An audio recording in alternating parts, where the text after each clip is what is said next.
Buenas tardes a todas y a todos.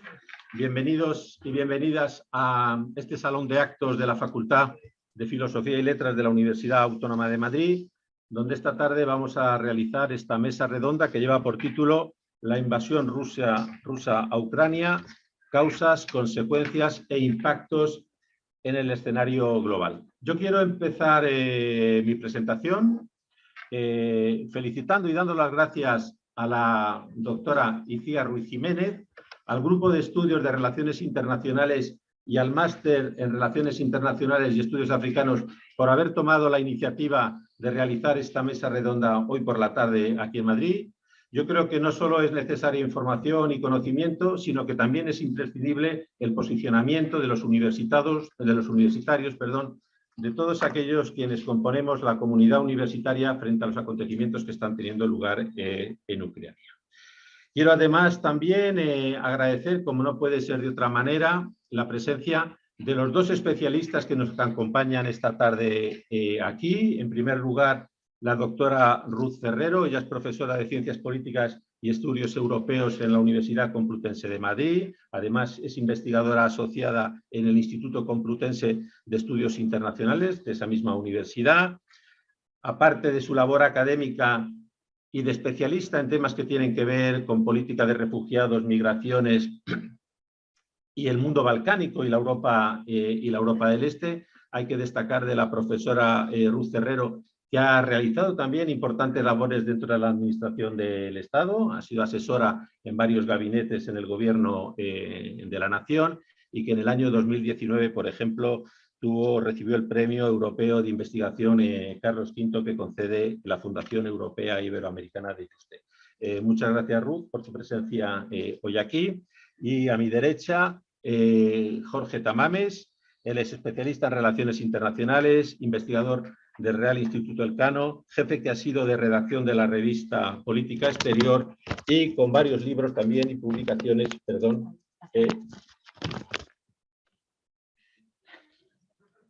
la mesa redonda irá mejor, no se preocupen.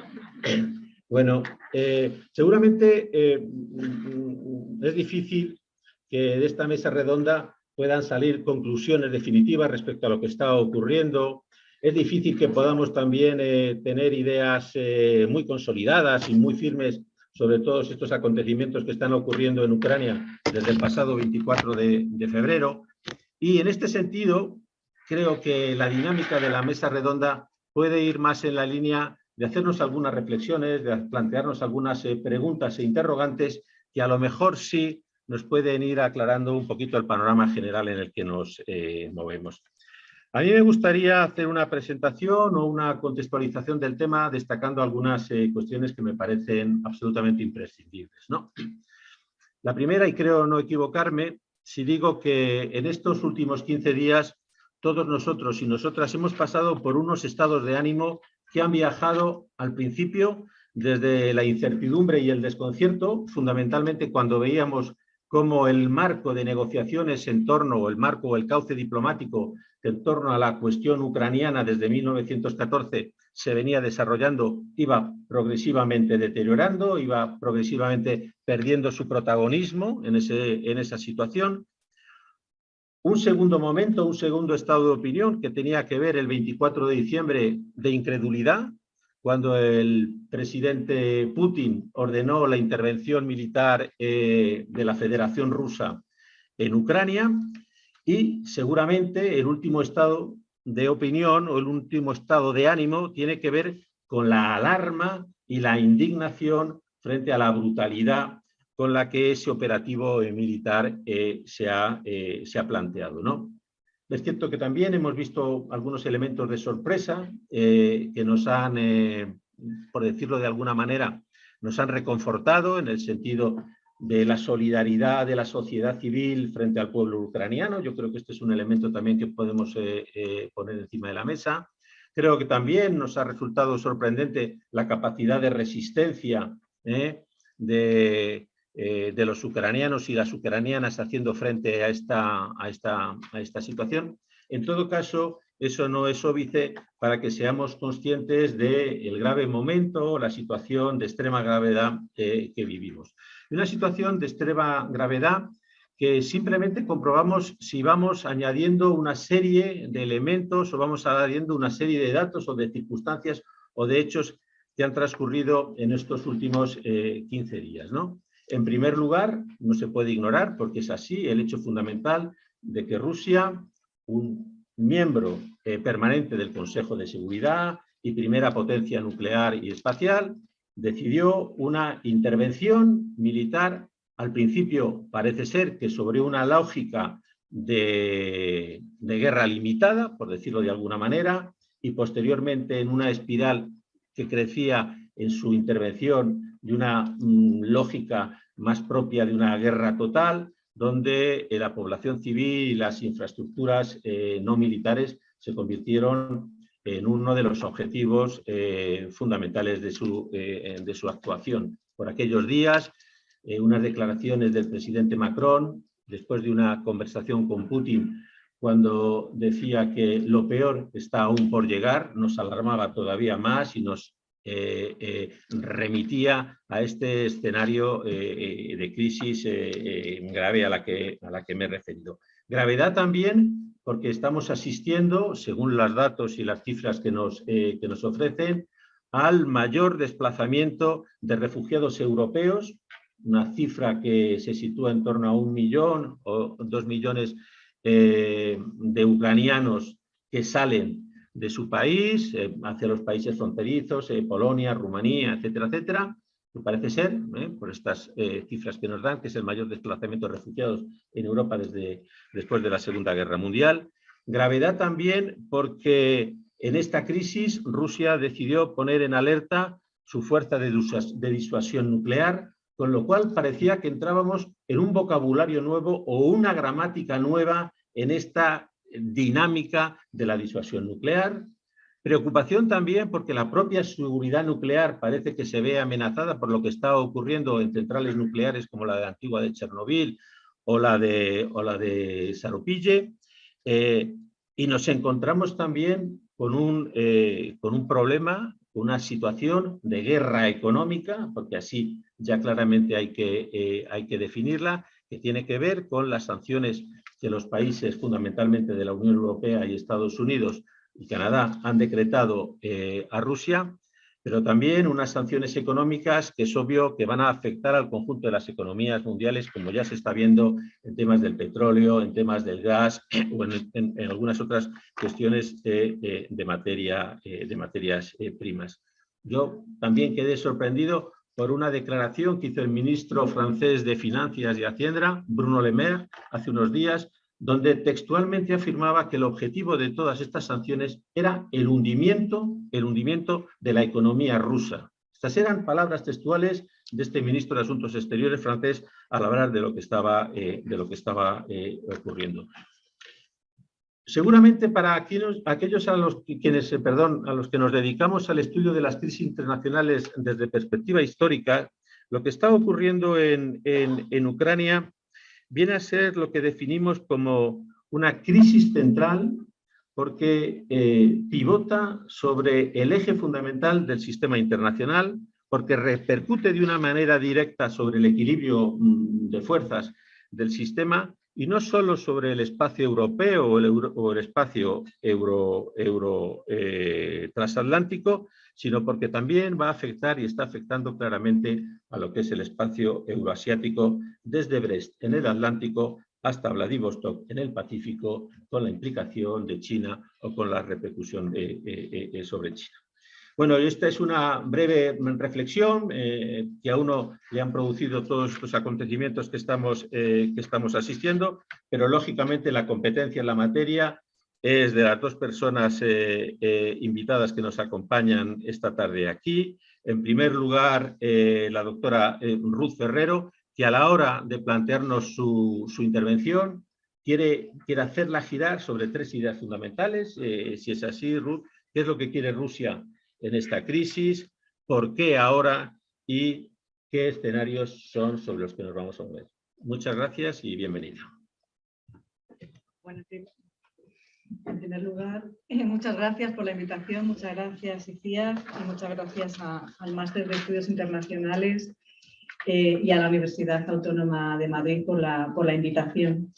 Quería, antes de comenzar, hacer una reivindicación también en relación con la necesidad de que haya estudios de área dedicados a los estudios del espacio postsoviético, estudios que han estado muy abandonados y uno de cuyas figuras fundamentales es de esta casa, ha sido de esta casa, es Carlos Taibo, que ha sido una de las personas que más ha hecho por avanzar en los estudios de área del espacio postsoviético en todo el Estado. Y quería, bueno, me parece que es que hay que reconocer su figura y que hay que estar orgullosos de haber tenido un profesor como Carlos Taibo en esta universidad. También quería plantear un recuerdo al periodista Pablo González, que lleva detenido en Polonia desde hace 10 días, está incomunicado y no parece y se enfrenta a una pena de cárcel de 10 años y no tenemos noticias por parte de las autoridades españolas de absolutamente nada. Y entonces quería también poner encima de la mesa esa llamada de atención en relación con este periodista freelance que ha sido detenido por las autoridades polacas y al que llevan teniendo incomunicado durante largo tiempo. Decía el profesor Lillo que probablemente estamos en un momento crítico de la organización de la gobernanza global a la que llegamos después de la Segunda Guerra Mundial y que se ha mantenido después de la disolución del bloque soviético hasta nuestros días, ¿no? Quizás eso es parte también del problema. Yo, sobre todo, tengo muchas preguntas y pocas respuestas, entonces intentaré hacer una exposición lo más clara posible sobre qué es lo que entiendo yo que son los objetivos de Rusia, los objetivos en este caso de Vladimir Putin en relación con esta guerra. Y luego querría plantear, bueno, pues algunos escenarios que me parece que pueden ser hacia donde estemos yendo. La primera pregunta que había planteado tiene que ver con qué es lo que quiere, ¿no? ¿Qué es lo que quiere Moscú? ¿Qué es lo que quiere el Kremlin? Y la primera respuesta que me viene a la cabeza es bueno, la que han estado escuchando y leyendo en medios de comunicación a lo largo de estos últimos 14 días ya de guerra, ¿no? La primera pregunta es la primera respuesta sería esa reforma de la arquitectura de seguridad europea que surge en los años 90 desde la interpretación del Kremlin sobre la deconstrucción del Imperio Soviético, humillando a Rusia en ese proceso de expansión de la Alianza Atlántica y que vulnerando, digamos, diversos compromisos y promesas no realizadas por escrito en relación con la no ampliación de la OTAN, ¿no? Creo que en este punto es importante recordar que la OTAN es una organización militar, no es una organización de expansión de la democracia, es una organización militar de defensa, de seguridad y defensa, pero no es una organización democrática, porque últimamente también estamos viendo y escuchando en medios de comunicación que parece que es que la OTAN está defendiendo todas las democracias. Y quiero recordar que hay miembros de la OTAN que no son democracias, como por ejemplo Turquía. Bueno, pues esa organización de seguridad y defensa, que es la OTAN, surge durante la Guerra Fría para ser una organización de seguridad y defensa frente a otra organización de seguridad y defensa que es el Pacto de Varsovia. Una vez disuelto el Pacto de Varsovia, en principio no parecía que hubiera necesidad de mantener esa estructura de seguridad vigente, ¿no? Y de hecho lo que hemos estado viendo durante estos 30 años ya de fin de la Guerra Fría es la reinvención de la OTAN en sucesivas crisis, ¿no? Hay quien ha dicho que la OTAN está intentando reforzarse para solucionar los problemas que ella misma ha causado.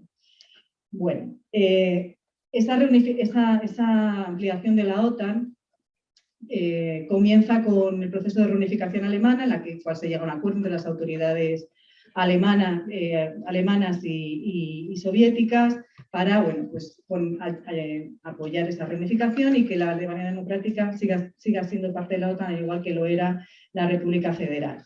Y parece ser, dicen unos en una dirección, otros en el sentido contrario, que Gorbachov dijo, vale, pero solamente Alemania, ni un paso más allá de Alemania. No voy a entrar en la polémica de si lo vuelve a repetir en sus memorias o no, porque esto yo creo que no tiene demasiado sentido a estas alturas.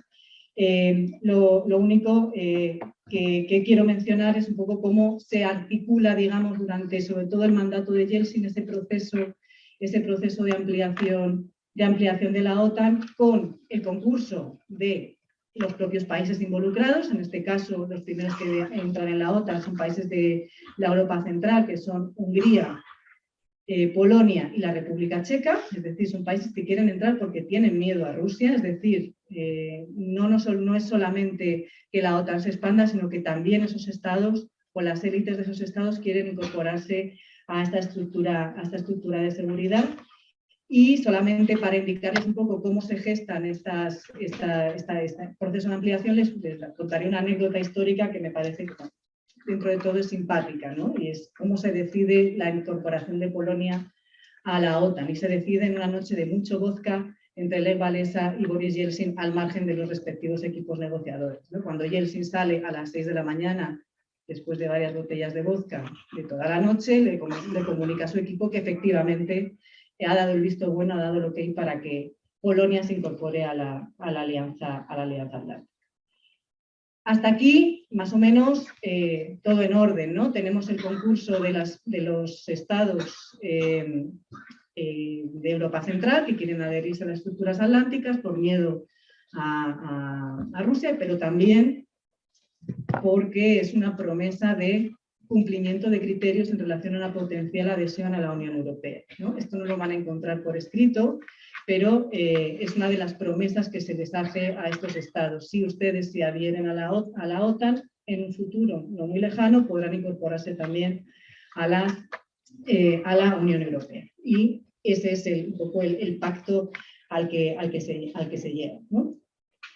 El problema viene cuando, unos años más tarde, a partir del año 2002 hasta el 2004, se incorporan ya estados que habían formado parte de la Unión Soviética, y esos estados son los estados bálticos, ¿no? Es en la gran ampliación de la OTAN, que tiene lugar en el año 2004, pero que se empieza a negociar en el año 2002, cuando ya comienza a plantear algún tipo de problema que se incorporen repúblicas postsoviéticas a las estructuras atlánticas.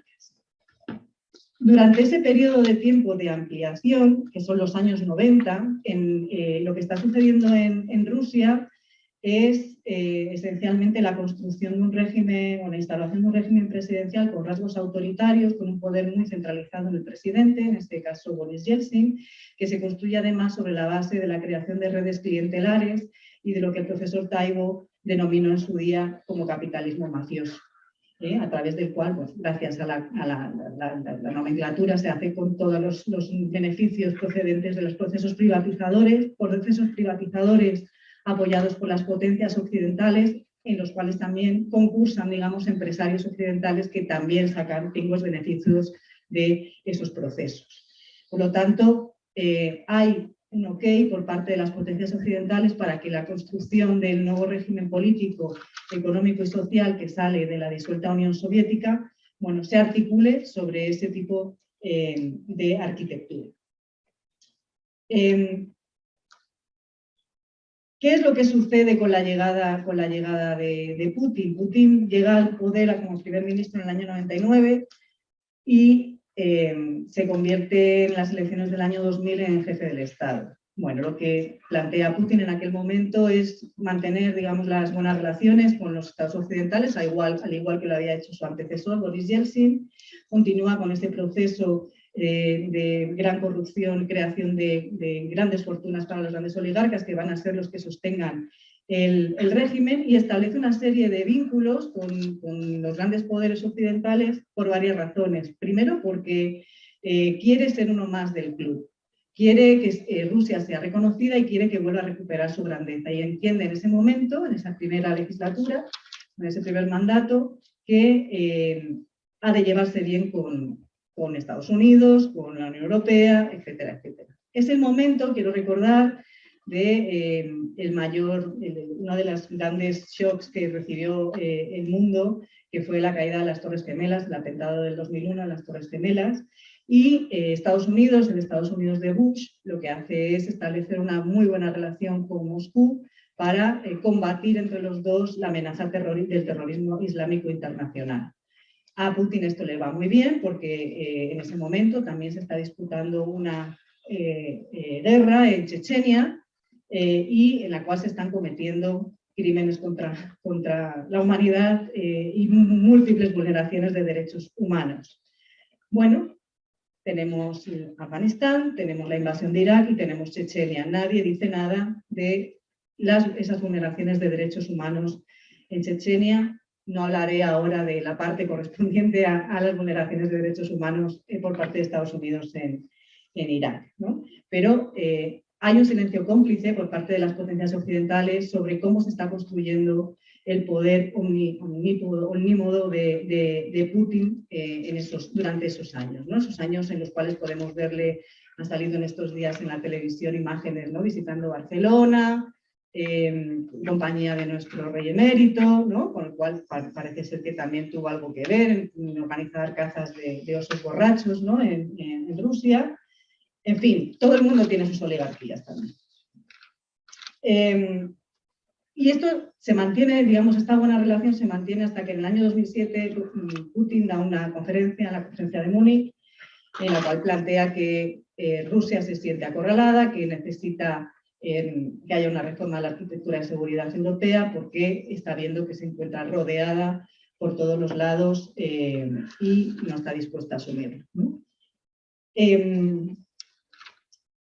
Y va a ser en el año 2008, ya con la jefatura del Estado de Medvedev, cuando Medvedev propone a la Unión Europea, en una conferencia en Berlín, que se reforme esa arquitectura de seguridad europea, en la cual la Unión Europea y Rusia articulen una suerte de nueva arquitectura de seguridad al margen de la creada durante la Guerra Fría, y para eso es necesario que la OTAN no participe en esta nueva articulación de seguridad. La Unión Europea lo rechaza, no lo admite. Unos meses antes había tenido lugar la cumbre de Bucarest, la cumbre de la OTAN de Bucarest, donde se lanza, digamos, la oferta a Ucrania y a Georgia de adhesión a la OTAN, y unos meses más tarde, digamos que la secuencia es abril, conferencia de Bucarest, junio, propuesta de Rusia a la Unión Europea, agosto, guerra de Georgia, ¿no? Pues, a partir del rechazo de la Unión Europea, lo que entiende Rusia es que tiene que ser más proactiva y, sobre todo, empezar a reaccionar ante el supuesto acoso que está sufriendo por parte de las potencias occidentales en relación con su estructura de seguridad, ¿no? Este, digamos, que es una de las primeras respuestas que podemos encontrar en torno a lo de qué quiere Putin, ¿no? ¿Qué quiere Putin conseguir en Ucrania? Una segunda respuesta tiene que ver con la amenaza que potencialmente podría estar sintiendo Rusia ante las revoluciones de color en algunos países de su entorno, ¿no? Las revoluciones de color en el año 2004 en Ucrania, en el año 2003 en Georgia, que podrían estar ejerciendo una suerte de efecto contagio entre su sociedad para poner en marcha procesos de regeneración democrática que en realidad no interesan al régimen. Esto es una tesis defendida por autores como Anna Applebaum y otros, que lo que en realidad quiere defender Putin, o lo que quiere salvaguardar, es un propio régimen de valores que no tiene que ver con las democracias liberales, ¿no? No parece que ahora justamente esté en peligro digamos, ese universo de valores que tiene puesto en marcha Putin en Rusia, puesto que los momentos más críticos fueron, como he dicho antes, las revoluciones de colores, año 3, año 4, las movilizaciones en Rusia en el año 11-12 y el propio Euromaidán en el año 14, ¿no? Desde el año 14 hasta ahora ha habido bastante estabilidad en relación con esas manifestaciones. Se ha aniquilado prácticamente a toda la oposición en Rusia. Navalny está en la cárcel Putin, justo unos días antes del comienzo de la invasión, tenía un 71% de apoyo ciudadano, según el Instituto Levada, y Navalny tenía un 30% de apoyo, según esas mismas fuentes, ¿no? Y Levada es un centro que utilizamos para ver un poco cómo está la opinión pública en Rusia, que además fue declarado en el año 2016 como organización extranjera de poco fiar, ¿no?, por las autoridades rusas. Por lo tanto, no es sospechoso, ¿no?, de estar en complicidad con la posición del Kremlin. Digamos que esa es la segunda tesis. Esa segunda tesis además se vincula, digamos, con la alianza cada vez más estrecha que existe con China en relación a esa preservación de ese sistema de valores y que podemos apoyar también, pues, con esa carta que fue publicada unos días antes también del inicio de la invasión, en la cual China, pues, decía que la definición de democracia, pues, dependía de quién lo hiciera, ¿no? Como que están al tanto de estas.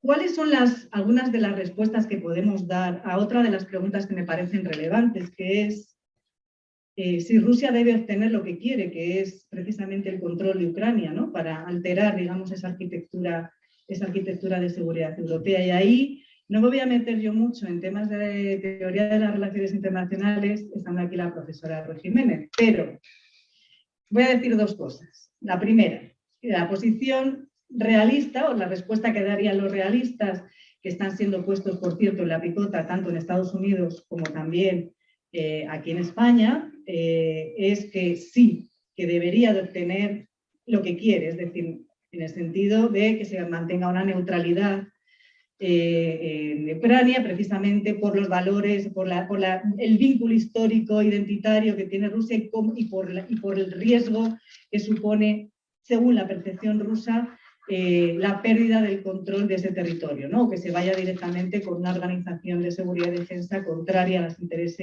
a los intereses de Rusia. Y las corrientes liberales de las relaciones internacionales dirían que no, porque todo Estado es soberano y por lo tanto nadie debe determinar cuál es la política exterior que debe de aplicar ese Estado, ¿no? Digamos que esta es la gran disyuntiva que tenemos delante de nuestras narices, ¿no?, por decirlo de alguna manera, y que los políticos y los mediadores y los negociadores que están utilizando las vías diplomáticas tienen que articular de alguna manera. Obviamente estas dos posiciones no se dan en estado puro, son tipos ideales y por lo tanto tendremos que ver cuál es la negociación final a la que se llega. Los cálculos de Putin al lanzar esta ofensiva, ¿no?, digamos que es otra de las cuestiones que también se nos ponen encima de la mesa. Yo lo he pensado mucho en estos días, he hablado de la irracionalidad en algún artículo que he publicado, porque básicamente toda la estrategia sobre la que estaba fundamentada el nivel de presión que se ponía en las fronteras de Ucrania para poder poner en marcha una negociación era más de lo que se había conseguido en los años anteriores, en el proceso de negociación el Consejo OTAN-Rusia, se había conseguido que Estados Unidos cediese y se pusiera a hablar con Rusia en temas de desarme, ¿no?, algo inédito en ese Consejo. Pero Putin ha contado, entiendo, con dos asunciones, ¿no?, que veremos si se cumplen o no. La primera es, él contaba con que iba a haber una ausencia de reacción de Occidente en lo militar, en el ámbito de lo militar, por miedo a que hubiera una guerra que escalase hacia las armas nucleares, hacia un conflicto nuclear. Y aprovecha esa coyuntura y conociendo que no hay voluntad entre las opiniones públicas ni de Estados Unidos ni de los estados de la Unión Europea que haya una intervención directa en Ucrania, sabe que Ucrania está desprotegida y por tanto invade, ¿no? La cuestión es cómo va a salir de ahí. Esa es, digamos, la siguiente gran cuestión a la cual obviamente yo no puedo responder, sino que puedo establecer algunas hipótesis en esa dirección, ¿no? Y esas hipótesis son 4 esencialmente. El primero de ellos, el primer escenario en el que podemos estar trabajando, en el que se puede estar trabajando, es lo que se ha llamado el milagro del Dnipro, ¿no?, del río Dnipro. Bueno, si observan los mapas de evolución del conflicto, de la invasión, van a ver que hay un avance por el sureste y por el sur del país, que es una franja que uniría, digamos, las zonas del Donbass que ya tenían controladas las fuerzas prorrusas con Mariupol, tomando el control del mar de Azov, uniendo ese corredor con Crimea, y quizás ahora estamos en Odessa, tomando la ciudad de Odessa, y por qué no unirlo ya con la Transnistria, ¿no? Esto sería una de las hipótesis, ¿no? que quisiera controlar todos los accesos al mar de Ucrania, lo cual la dejaría absolutamente ahogada en lo económico, porque esa es la vía, digamos, de acceso y de salida de las exportaciones ucranianas, ¿no? a través del Mar Negro. Esta situación lo que haría sería la división del país, ¿no? Podríamos llegar a una mesa de negociación en la que se pudiera, en unas condiciones ventajosas, se pudiera sentar Rusia con Ucrania, con algún tipo de mediación por parte, no sabemos si de China o de quién, para negociar esa partición, ¿no? Sería un poco la partición a la Bosnia. Llegamos a estas líneas de confrontación, yo me quedo con esta parte del territorio y el resto quedaría en manos ucranianas, pero por algún tipo de condición. Yo no excluyo que haya algún tipo de condición en ese ámbito. La segunda es lo que se ha dado en llamar el momento Brezhnev de Putin, ¿no? que parece que es la intención de las potencias occidentales en este momento, ¿no? Y es aquí donde estaría todo el gran debate del envío de armas a la resistencia ucraniana. Ese momento Brezhnev es el que equipara, digamos, al atolladero en el que se metió Brezhnev por la invasión de Afganistán en el año 79 y que quedó estancado, ¿no? Durante 10 años, ¿no? Esta situación sería alimentada, digamos, desde fuera con ese envío de armas, generar una suerte de resistencia, que las tropas rusas quedasen estancadas en el territorio y con una combinación con el ahogamiento provocado por las sanciones económicas, bueno, pues surgiera además algún tipo de movimiento en el interior de Rusia que terminase con el régimen de Putin. Genera dudas porque no parece ni que vaya a ser posible un movimiento revolucionario en Rusia a día de hoy, ni tampoco en el medio plazo, no parece, y lo que podría llegar a suceder es algún tipo de golpe palaciego que luego, si quieren, podemos discutir. Pero lo que parece muy claro que en cualquiera de los dos casos es que lo que no tendríamos en Rusia sería una democracia liberal, ¿no? Esto parece bastante descartable. El tercero de los escenarios con los que se está trabajando es la creación de un nuevo telón de acero, ¿no? Es la hipótesis en la que Rusia controla todo el territorio y, por su parte, la OTAN reacciona y amplía a Suecia, a Finlandia, que dejarían de ser neutrales y se incorporarían a las estructuras OTAN. Por su parte, Rusia reforzaría sus estructuras autoritarias, autocráticas, probablemente hacia un régimen quizás totalitario, ¿no? Y el cuarto escenario, que tampoco ninguno de estos es descartable, el cuarto escenario sería una guerra total OTAN-Rusia, que podría darse por 3 causas. La primera de ellas, abriendo esa zona de exclusión aérea. Las zonas de exclusión aéreas, yo recuerdo las guerras yugoslavas, que fueron decretadas por Naciones Unidas, pero en este caso Naciones Unidas ha quedado absolutamente al margen de cualquier tipo de intervención. Esa zona de exclusión sería controlada por la OTAN y eso quiere decir, ni más ni menos, que si pasa en esa zona de exclusión un avión ruso puede ser derribado y eso automáticamente se convierte en casus belli. El segundo de las posibilidades de esa guerra entre OTAN y Rusia sería que hubiera por error algún tipo de ataque o de vulneración de ataque o de intervención en algún territorio OTAN, por error, ¿no? De las fuerzas rusas, ¿no? Lo cual también provocaría un casus belli del otro lado. Y el tercero sería el avance de Rusia hacia los Bálticos, ¿no? Que digamos que es lo que se está reforzando por parte del despliegue de efectivos OTAN en este momento. Como ven, los escenarios no son nada halagüeños. Ninguno de estos 4 escenarios lo podemos descartar y en ninguno de ellos sale bien parada Ucrania, ¿no? En primer lugar. Y para terminar, porque creo que me he pasado de tiempo, quiero también decir que aunque nosotros estemos imponiendo sanciones, es importante que tengamos en la cabeza que las sanciones en una guerra de estas características son un elemento más de guerra. Las guerras en el siglo XXI, lo que estamos viendo puede recordarnos a la caída de Varsovia, de la Segunda Guerra Mundial, pero las guerras en el siglo XXI no han cambiado tanto de las que sucedieron en el siglo pasado. Seguimos trabajando sobre sanciones, sobre diplomacia, sobre despliegue militar y sobre propaganda. Y estos 4 ejes son los que están ahora mismo muy activos en todos los ámbitos. Por eso dice Putin que las sanciones son tomadas también como una acción de guerra. Y yo creo que eso es lo que también la opinión pública en España tiene que tener en la cabeza. Estamos en una guerra contra Rusia y el nivel de imposición de sanciones que hagamos contra Rusia también nos va a volver contra nosotros. Y eso es de lo que yo creo que están también intentando poner en alerta las autoridades, tanto en Europa como también en España. Yo creo que lo dejo aquí y luego, si queréis, podemos hacer un debate. Bien, muchas gracias, Ruth. Planteábamos la intervención sobre una base de preguntas que quiere Rusia, por qué ahora y en qué escenarios.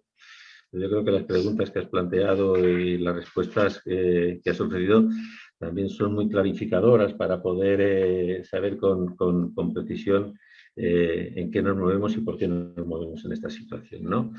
Bueno, y a continuación, Jorge Tamames, que yo creo que nos quiere ofrecer un poquito la otra visión o la otra perspectiva, es decir, cómo se ve este conflicto, la guerra, desde España, cómo se ve desde el ámbito europeo y qué repercusiones puede tener sobre todo el eje transatlántico. Adelante, Jorge. Hola. Bueno, pues buenas tardes. Me sumo a los agradecimientos expresados por Luz. Es un honor poder estar aquí. Lo primero de lo que quiero dejar constancia es, bueno, cuando irrumpió esta crisis de mi propia perplejidad y desconcierto, yo desde luego no anticipaba una respuesta rusa del calibre que hemos presenciado, el lanzamiento de una guerra de esta manera unilateral y una invasión de Ucrania. A mí personalmente me tomó por sorpresa, creo que no soy el único, esta sensación de desorientación, por lo que he podido comprobar, está bastante extendida entre gente que lleva estudiando estas cuestiones durante muchos años y de hecho creo que un cierto grado de confusión o desconcierto o de incomodidad y no tener las cosas claras ni qué reacción es la más adecuada en un momento como el actual de crisis aguda, no solo es normal y comprensible, sino que hasta cierto punto es sensato. ¿Se me oye? Disculpas. Ahora. Nada, eso, decía que expresar dudas o desconcierto en un momento como el actual me parece un síntoma no de estar irremediablemente confuso, sino de sensatez. Y aprovecho para hacer un inciso y añadir que lo que no me parece ni tan normal ni tan sensato es el auge que hemos visto, bueno, primero con la pandemia hace 2 años y también ahora el auge de esta figura del opinador todólogo tertuliano que de todos los temas, por complejos que sea, tiene una opinión muy rápida, muy formada y muy contundente.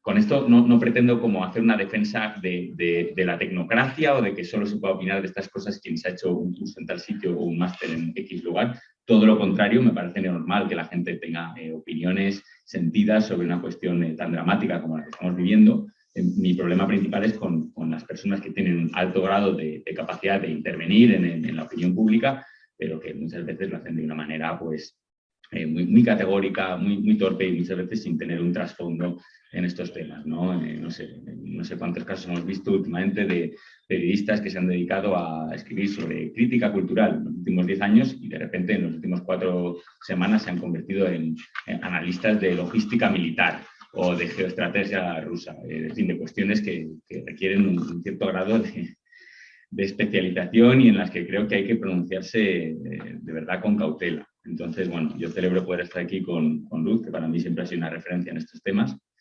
y que además sabe muchísimo más que yo de cuestiones de Rusia y Europa del Este. Yo, por lo tanto, me voy a intentar centrar un poco en la perspectiva occidental, digamos, de la Unión Europea y de Estados Unidos en torno a esta crisis. Y quería hacerlo empezando primero intentando responder a la pregunta de ante qué situación nos encontramos.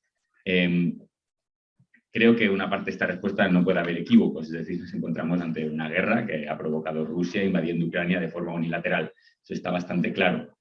Pero en relaciones internacionales existe una tradición que es, en mi opinión, útil de realizar analogías, ¿no? De intentar razonar mediante analogías históricas. Cuando nos encontramos en una crisis aguda, nos intentamos remontar a otras que tal vez nos puedan orientar en nuestra conducta o a entender la motivación de otros actores, ¿no? Ruth ahora mismo comentaba cómo Rusia ha percibido, ¿no? Desde la perspectiva rusa, la expansión de la OTAN se percibe como un acto que conecta con una cierta inquietud histórica respecto a verse envuelta en sus fronteras por potencias occidentales que invaden su territorio, ¿no? Y entender, digamos, esta percepción no equivale a justificarla, pero nos ayuda a situarnos.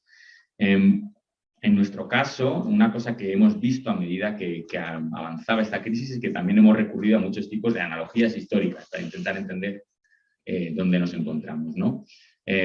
Y me voy a limitar a ilustrar 4, 2 que considero poco útiles y 2 que considero que tal vez nos puedan ayudar un poco más. La primera, que no me parece muy útil, es también la más común y nos la encontramos siempre entre casi cualquier conflicto bélico. Siempre aparece alguien, un tertuliano de los que me refería antes o un opinólogo que saca rápidamente esta metáfora de nos encontramos en una situación igual que en Múnich en 1938, ¿no? Bueno, como es bien sabido, en la conferencia de Múnich y de la mano del primer ministro británico, Neville Chamberlain, principalmente Gran Bretaña y Francia acceden a que la Alemania nazi anexione el territorio de los Sudetes y posteriormente toda la Checoslovaquia, y digamos que se escoge, ¿no? Como la cita famosa, la humillación antes que la guerra, y al final se tiene la humillación y la guerra, ¿no? Digamos que las lecciones de Múnich, por así decirlo, son que ante un dictador con pretensiones revisionistas no puede haber ningún tipo de concesión, que en esta situación intentar aplacar a alguien, a un autoritario, razonar con él es un error, o incluso ser su tonto útil, ¿no? Y que por tanto hay que actuar con firmeza e incluso, bueno, es una metáfora que se ha prestado muchas veces para justificar el intervencionismo militar, ¿no? De hecho, se usó de una manera muy burda para justificar la invasión estadounidense de Irak en 2003. ¿Por qué creo que esta metáfora no es particularmente útil? En primer lugar, porque tiene un gran componente moralista, ¿no? La Segunda Guerra Mundial es un conflicto en el que efectivamente podemos distinguir entre un bando que claramente tenía una posición ética y moral muy superior al otro, pero esto no suele ser lo común, o al menos no en ese grado en la mayor parte de conflictos militares. También porque esta idea de que las situaciones de este tipo se resuelven con una postura de intervencionismo militar, ¿no? O agresiva ante las pretensiones de un dictador, pues no se traducen muy bien a nuestra era en la que existen las armas nucleares y donde Rusia tiene el mayor stock de ellas del mundo. Entonces me parece que en el momento en que tenemos esta consideración en cuenta, pues la metáfora no nos sirve muy bien para entender o para orientarnos en el presente. Y también porque creo que esta idea de que la negociación siempre es inútil, y esto tal vez sea un poco más delicado defenderlo así, pero me parece que no siempre es útil. Es decir, es evidente que las acciones rusas requieren reaccionar con firmeza y que no se puede permitir un acto como el que ha tenido lugar en Ucrania, una invasión unilateral de ese calibre, pero en fin, cualquier tipo de solución en Ucrania tendrá que combinar necesariamente herramientas de presión sobre Rusia con otras de negociación a una posible solución del conflicto, ¿no? Y bueno, de eso intentaré tocar ese tema un poco después. ¿Cuál es otra metáfora que también se suele usar, muy común, que es la de que estamos en una nueva guerra fría, ¿no? Bueno, la idea es como que, digamos, la Rusia de Putin vuelve a encarnar la Unión Soviética, ¿no? De nuevo tenemos a muchos tertulianos que dicen, no, es que Putin es un comunista. Bueno, no parece que lo sea en absoluto, pero creo que donde realmente hace agua esta analogía es en que la Unión Soviética, digamos, era una superpotencia animada por una ideología o una cosmovisión política revolucionaria. La Rusia actual no es ninguna de esas dos cosas. No es una superpotencia, desde luego, en el plano económico, a lo sumo es una gran potencia en el plano militar, pero tiene pocos más instrumentos para hacerse valer digamos, en la arena de lo que consideraremos una gran potencia a día de hoy. Y la ideología que anima a Putin es un nacionalismo ruso. Es verdad que que ha sido un patrón de muchos movimientos de extrema derecha europea, y ese es un tema interesante para explorar, pero desde luego no nos encontramos ante un tipo de conflicto del calibre del que fue la Guerra Fría. Me parece que esta analogía es algo más precisa que la anterior, pero aún así no termina de situarnos. Sí que ofrece algo útil, que es que si realmente estamos en un marco de nueva Guerra Fría, deberíamos recuperar algunos de los procedimientos que existían en la Guerra Fría original, en la que se asumía que había dos superpotencias y que su enfrentamiento, si bien era muy claro y muy nítido y había unas divergencias evidentes, también estaba altamente regulado. Existían procedimientos para decir qué tipo de competición también en la arena militar se podía realizar y cuál no. Y aquí es cuando viene otro ejemplo histórico que sí que considero más útil, que es el de la crisis de los misiles de 1962, donde efectivamente se institucionalizan muchos de esos procedimientos, ¿no? Como el famoso teléfono rojo, cuando Moscú llama a la Casa Blanca. ¿Por qué se institucionalizan estos procedimientos para encauzar lo que es una rivalidad muy encarnizada? Pues precisamente porque las dos potencias se hallan en un momento en el que están al borde de una confrontación nuclear, ¿no? Un pequeño matiz interesante, porque estaba escribiendo sobre esto el otro día y me puse a investigar un poco y resulta que hay bastante investigación sobre los debates internos que tuvo la administración Kennedy cuando descubren que la Unión Soviética está instalando misiles nucleares en Cuba. Uno de sus asesores le dice a Kennedy precisamente, este es un momento de Múnich, ¿no? Si tú no te pones firme aquí, te aplastarás mañana, ¿no? Esta idea que es muy común en los círculos de política exterior norteamericana, de que hay que expresar fortaleza porque si no tus rivales no te tomarán en serio. Y Kennedy, curiosamente, le responde con una analogía de signo inverso. Le dice, no, es que si nosotros, como propone el que hace esa analogía, dice, bueno, como esto es como Múnich, lo que tenemos que hacer es golpear antes de que la situación vaya más. Y Kennedy responde, no, si nos comportamos así, nos estaremos comportando como se comportó el imperio japonés cuando ataca a Estados Unidos por sorpresa en Pearl Harbor, ¿no? Digamos, es una acción que de cara al mundo nos pondrá en una situación deshonrosa. Por tanto, la analogía de la que tenemos que tirar no es Múnich, sino el ataque japonés a Pearl Harbor en 1941, ¿no? De manera que estos precedentes históricos a veces estructuran la forma en que pensamos sobre las crisis actuales y nos pueden ofrecer pistas para, por lo menos, no repetir los errores del pasado. Ya en último lugar, y una metáfora que yo sí que he usado, me parece interesante, es la de la Primera Guerra Mundial, no por la guerra en sí, porque de nuevo aquí la existencia de armamento nuclear, tanto del lado de la OTAN como de Rusia, pues anula, digamos, no va a haber una guerra de trincheras como en 1914, pero sí que nos da una idea de cómo lo que en principio se considera un enfrentamiento limitado por una serie de incidentes adquiere su propia dinámica y una serie de decisiones hacen que las movilizaciones iniciales sean muy difíciles de revertir, ¿no? Digamos que además en los primeros momentos en que empieza la guerra se generan pues también unas reacciones muy nacionalistas, de una alta euforia, ¿no? en países como Alemania, que incitan a los líderes políticos a doblar la apuesta por la confrontación militar. Bueno, dicho todo esto, voy a intentar analizar rápidamente, antes de que se me acabe el tiempo, las posiciones de Estados Unidos y la Unión Europea. Empezaré con Estados Unidos. En algunos análisis, Estados Unidos se presenta como el gran ganador de esta crisis, ¿no? No se ve afectado por, digamos, el cierre de los mercados energéticos a Rusia. De hecho, podría exportar gas natural licuado a Europa. La OTAN, que era una organización que, como dijo el presidente francés hace 2 años, estaba en estado de muerte cerebral, hoy ha recobrado, digamos, su razón aparente de ser, ¿no? en la confrontación con Rusia.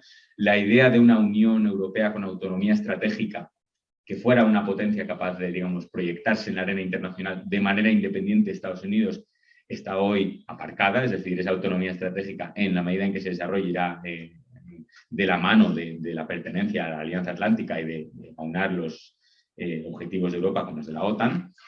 Y digamos que de alguna forma Estados Unidos se presentaría como el principal beneficiario de la crisis, ¿no? Bueno, yo la verdad es que no comparto del todo bueno, en realidad no la comparto en absoluto esta interpretación. El principal rival geopolítico de Estados Unidos de un tiempo a esta parte es China. Entonces, digamos que la crisis en Rusia actúa de alguna forma como una distracción. Esto se constató con la nueva administración, bueno, ya no tan nueva, de Biden. La primera cumbre entre los ministros de Exteriores que se celebró en Alaska hace cosa de un año ya dejó claro que la postura de esta administración también iba a ser de enfrentamiento con China, ¿no? O sea, un enfrentamiento acotado a ciertas áreas, pero claramente una rivalidad geopolítica. Hay que recalcar aquí que el enfrentamiento con China, aunque ha sido muy clamoroso con Trump, no empezó con Trump. De hecho, es en 2011 cuando Hillary Clinton, entonces secretaria de Estado de Obama, publica un famoso artículo en Foreign Policy donde habla de el llamado pivote al Pacífico, ¿no? Cómo Estados Unidos tiene que redirigir sus esfuerzos del área euroatlántica hacia el Pacífico, que es donde se jugará el futuro del siglo XXI. Obama intentó, digamos, incautar la competición de China con instituciones o con un enfoque más multilateral de crear instituciones que de alguna forma generasen una barrera en torno a China, como el Acuerdo Comercial Transpacífico, pero que no lo hicieran en una lógica de choque tan explícita como la de Trump. Pero bueno, digamos que esta senda existía desde hace más de una década y el papel que desempeña aquí Rusia es muy ambiguo. La propia Rusia, en muchos de sus pensadores estratégicos, ahora mismo la consideran como una potencia que tiene el potencial de hacer de pivote entre este enfrentamiento entre las dos nuevas potencias del siglo XXI, ¿no? entre China y Estados Unidos.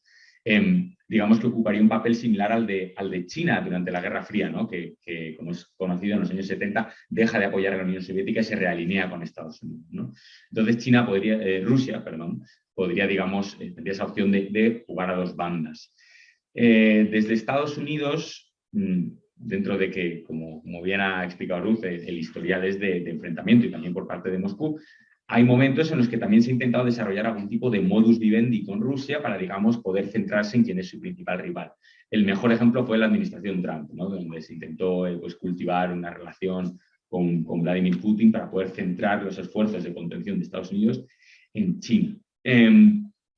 Lo que pasa es que, digamos que ante la actual crisis, Estados Unidos tampoco se puede permitir mantener esta línea, en parte por una razón, que es posible que Estados Unidos entienda que China percibe lo que está sucediendo actualmente en Ucrania a través del prisma de lo que quisiera hacer tal vez en Taiwán, que es un territorio que reclama para sí.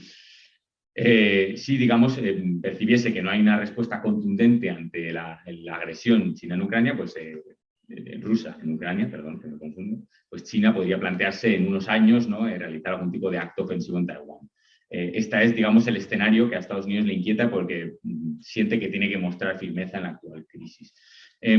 Creo que aquí la posición china, no me quiero extender mucho, pero me parece que será interesante, porque China tiene, por un lado, esa impresión de, bueno, veamos cómo se desarrolla la situación en Ucrania y qué lecciones se puede extraer para un escenario de hipotética confrontación con Taiwán. Esa es una tentación de leer la actual situación, pero la otra es que si la respuesta ha sido tan contundente y sobre todo el régimen de sanciones sobre Rusia tan duro, tal vez se plantee realizar un papel de intermediación, porque tampoco le conviene a China, digamos, una desestabilización del orden económico global en el que también se basa su modelo de crecimiento, ¿no? Durante las últimas décadas.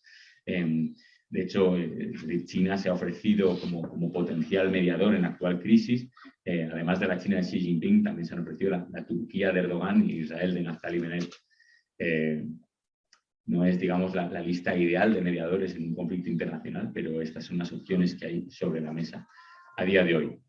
Bien, termino con la posición de la Unión Europea.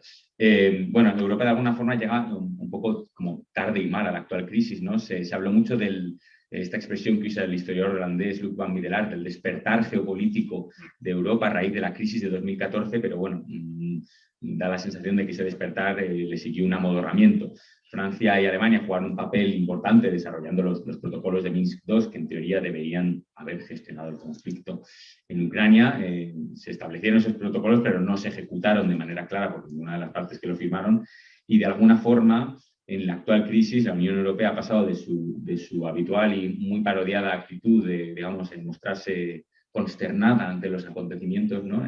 Profundamente preocupada, pero no hacer nada, a soltar un puñetazo muy contundente sobre la mesa. Hombre, me parece que es de celebrar esta firmeza europea en la respuesta, y es un dato positivo que encuentre la voluntad política para responder al unísono, pero creo que también hay que tener en cuenta que cuando das semejante puñetazo en la mesa, pues no sé, no romperte los nudillos o no romper la mesa, aunque no sé quiénes son los nudillos y la mesa en esta metáfora, pero me parece que esto es algo a tener en cuenta. Y por eso creo que tenemos que hacernos la pregunta de qué queremos en nuestra reacción a la actual crisis. Si lo que se busca es efectivamente, bueno, el debate en España ha girado en torno a la cuestión del envío de armas, que es una cuestión importante, digamos, la lógica de la escalada está ahí, pero me parece que en la contribución aquí es más bien simbólica. Donde está realmente el peso de la cuestión es en este régimen de sanciones, ¿no? Que, como se comentaba antes, buscan de alguna forma un hundimiento económico de Rusia. Creo que aquí es donde tenemos que prestar verdadera atención y preguntarnos qué es lo que se busca con estas sanciones. Si es una especie de colapso del régimen ruso y de la figura de Vladimir Putin, tenemos que entender que el instrumento de las sanciones y las sanciones que golpean al conjunto de la población históricamente no tiene no ha sido particularmente eficaz para derribar regímenes. Ahí está el caso de Corea del Norte. Y está el caso de Irán, que como señala el historiador económico Adam Tooze, las sanciones jugaron un papel importante en llevar a Irán a la mesa de negociación para un acuerdo nuclear, pero la cuestión es que Irán no tenía armamento nuclear cuando se desarrolló ese régimen de sanciones. Rusia ya lo tiene, entonces nos encontramos en una situación diferente.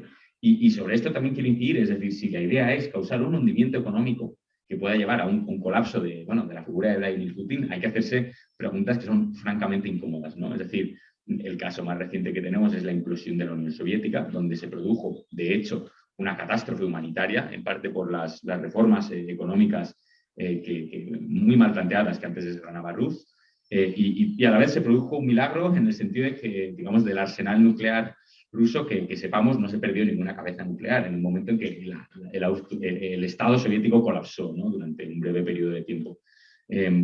Claro, esto de momento son escenarios que son contingencias, no es el momento en que nos encontramos ahora, pero si lo que se busca es un hundimiento económico y una implosión de la seguridad de Vladimir Putin, nos podemos encontrar en una situación de este tipo. Como veis, estoy intentando como plantear interrogantes más que dar respuestas, porque no tengo las respuestas, tengo muchas preguntas, pero creo que empezando a formularlas, tal vez lleguemos a algún lado. Sobre las sanciones, diré además que tienen, claro, las sanciones son de ida y de vuelta, ¿no? Durante mucho tiempo se ha repetido que, bueno, Rusia tiene una economía minúscula en la escala global, o tiene una economía que es del tamaño de la de España. Bueno, sí, efectivamente. Y digamos que tenemos que plantearnos qué sucede si aislamos una economía como la rusa por completo de la economía global. España, nuestra principal exportación mucha gente no sabe esto, son coches y piezas de automoción. Si digamos se aislase nuestro mercado del resto de Europa, pues se generarían todo tipo de problemas de suministro en las cadenas globales de producción. Pero a lo mejor el impacto afectaría a medio plazo. En el caso de Rusia, el tipo de exportaciones que tiene un efecto inmediato, ¿no? ¿A qué me refiero? Bueno, el 50% de las exportaciones rusas son hidrocarburos. Gas, petróleo y carbón. Digamos, un par de datos, el 40% del gas y el 25% del petróleo que se consume en la Unión Europea es de origen ruso. El petróleo es más fácil de diversificar en términos de proveedores, pero claro, sabemos que el gas, las únicas opciones de plantear alternativas son a medio y largo plazo, ¿no? España ahí parece que puede jugar un papel interesante con desarrollando conexiones desde la península ibérica, que es una isla energética al resto de Europa. Se habla mucho de la posibilidad de desarrollar el hidrógeno verde, el gas de Argelia y demás, pero esto son opciones a medio plazo. A corto plazo lo que nos encontramos es con una mayor subida de los precios de la energía y esto pues, inevitablemente socavará la recuperación económica que estaba teniendo lugar ahora mismo. Y de alguna forma llueve sobre mojado, claro, porque esta es un cuadro que sigue al impacto económico que tuvo el COVID y donde ya veníamos de una situación débil debido a la anterior crisis y las políticas de austeridad que con mal criterio se tomaron para intentar zanjar. Otro aspecto muy sensible es la exportación de cereales. Ucrania y Rusia en conjunto creo que representan el 23% de las exportaciones globales de trigo y además se dirigen a mercados muy particulares, por ejemplo Oriente Medio. Egipto importa la mayoría de su trigo de Rusia y entonces me parece que no está de más recordar cómo en 2011 las revueltas, las protestas de las primaveras árabes tuvieron como origen precisamente un alza en los precios globales de los mercados de alimento y en particular de los cereales, ¿no? Si a esto le añadimos la desestabilización de las cosechas por el cambio climático, que ya es una constante cada año, nos encontramos con un cuadro de inestabilidad política que es verdaderamente inquietante. Tenía una serie de preguntas de qué pasará respecto al futuro de Ucrania, pero creo que Ruth ya ha respondido a muchas de ellas y además, como yo ya me estoy excediendo sobre mi tiempo, voy a parar ya para que nos dé tiempo a hacer algunas preguntas y respuestas. Muchas gracias.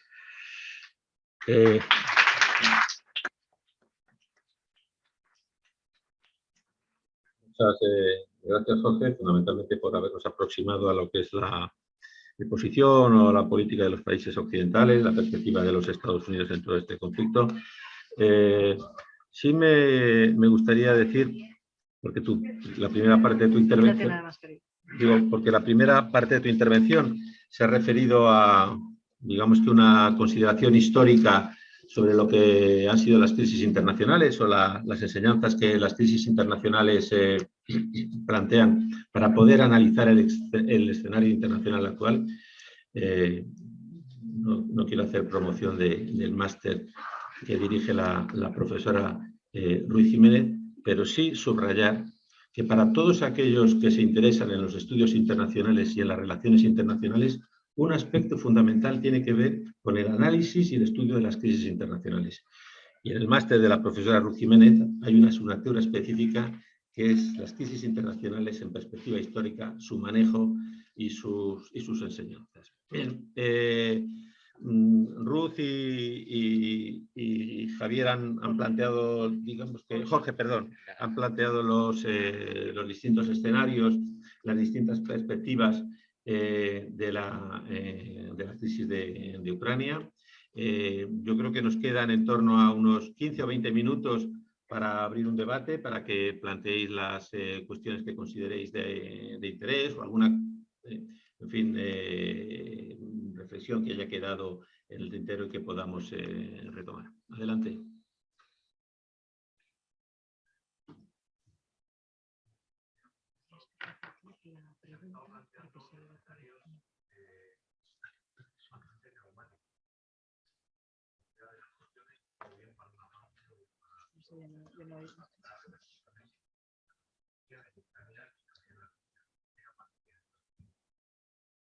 Pero un planteamiento de una solución no tan traumática ni para una parte ni para la otra, y que resulta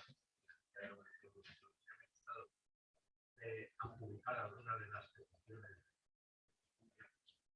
¿Cómo se ve esa solución? ¿Qué enfoque tendría, qué aceptación tendría tanto por la comunidad europea como el resto de intervinientes?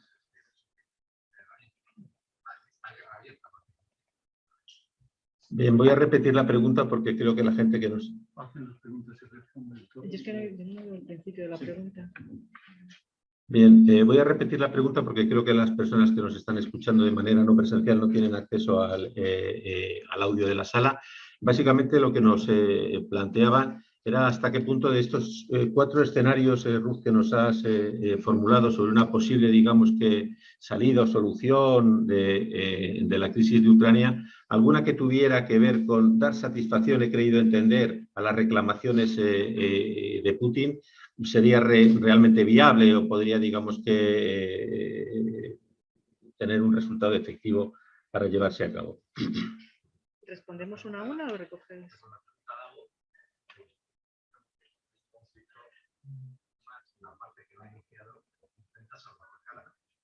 Es que no te escucho bien, perdona.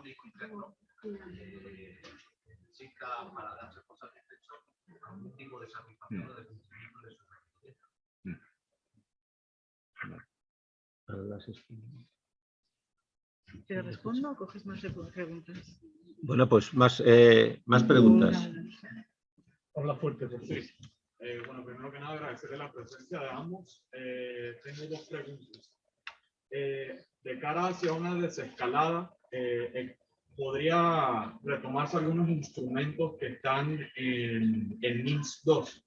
Particularmente el uso o el desuso, mejor dicho, de armas de calibre de 100 milímetros para prevenir pues, mayores bajas y a partir de ahí generar un proceso de escalada pues, de cara a un cese al fuego para realmente pues, entablar cierto diálogo y acuerdo. Segundo, la profesora Ruth mencionó el caso de Transnistria y pues el escenario estratégico en que se pueda conectar toda la costa del sur de Ucrania, del Mar Negro, pasando de Odessa en el occidente hasta Crimea en el centro e incluso pues al este.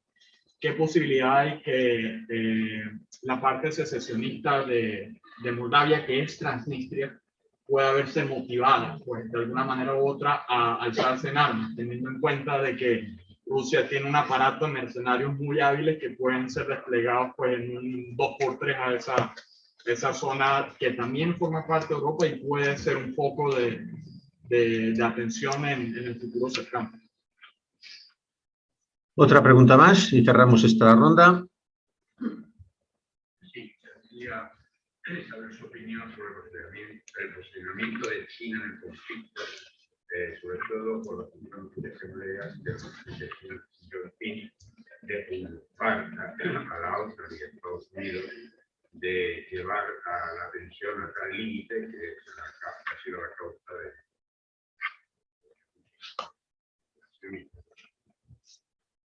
de China en el conflicto y lo que el presidente chino en el momento de que Estados Unidos y otras son los culpables de que cae ese. Muy bien, muchas gracias. Sí. Bueno, muchas gracias por las preguntas, muy interesantes las tres y muy difíciles de contestar. Bueno, efectivamente, cuando estamos en una mesa de negociación, en una situación como la actual, uno de los dilemas ante los que se encuentran ahora mismo los negociadores es, y sobre todo la posición occidental, es cómo pueden conseguir convencer a la parte rusa de que efectivamente pueden obtener algún tipo de beneficio en relación con la ofensiva y que puedan vender en casa, ¿no?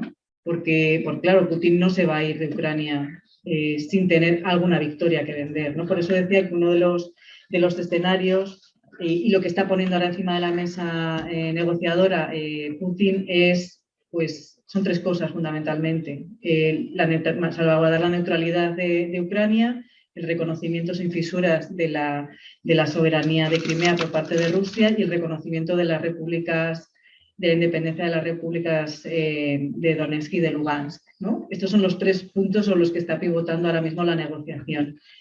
La cuestión es si realmente nos creemos que eso es lo único que quiere Putin, ¿no? Después de digamos, la acumulación de mentiras que ha ido poniendo encima de la mesa en las posiciones, en las propuestas negociadoras, ¿no? Y esto me lleva a la segunda pregunta,